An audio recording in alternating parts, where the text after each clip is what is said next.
कल्पना करा, ब्रह्मा, विष्णू आणि महेश हे तिन्ही देव एका स्त्री समोर बाळ बनले. ही प्रसिद्ध लोककथा दत्तात्रेयांच्या जन्माची आहे. अत्री ऋषी आणि त्यांची पत्नी अनुसया दोघेही महान तपस्वी. अनुसयेचे पतिव्रत्य इतके प्रचंड की त्रिलोकात त्याची चर्चा. एकदा नारद मुनींनी त्रिलोकी फिरत असताना देवलोकांमध्ये अनुसयेच्या पतिव्रत्याची खूप स्तुती केली.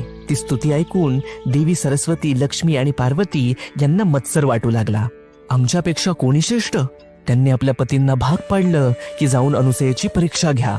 ब्रह्मा, विष्णू आणि शिव साधू वेशात अत्री आश्रमात आले. साधूंनी अनुसयेला म्हटलं, आम्हाला भूक लागली आहे, पण एक अट, तुम्ही निर्वस्त्र होऊन आम्हाला अन्नदान करा. यांची अपेक्षा मान्य करावी तर आपल्या पातिव्रत्य धर्माला बाधक होईल, आणि जर ती अमान्य करावी तर भुकेले अतिथी घरातून निघून जातील. करावे तरी काय? तेव्हा तिने कमंडलूतील गंगोदक घेतले आणि त्या तिन्ही अतिथींवर सिंचन केले, आणि अद्भुत, त्या क्षणी त्रिमूर्ती लहान बाळ झाले. अनुसयेने त्यांना आईप्रमाणे कुशीत घेतलं, स्तनपान करवलं आणि पाण्यात झोपवलं. बराच काळ तीनही देव परत न आल्यामुळे तीनही देवी चिंतित झाल्या. झालेला सर्व प्रकार समजताच त्रिदेवी घाबरून धावत आल्या. अनुसयेने दयाळूपणाने सर्वांना मूळ रूप दिलं आणि त्यावर प्रसन्न होऊन त्रिमूर्तींनी वरदान दिलं, अनुसया, आम्ही तिघेही पुत्र म्हणून तुला प्राप्त होऊ.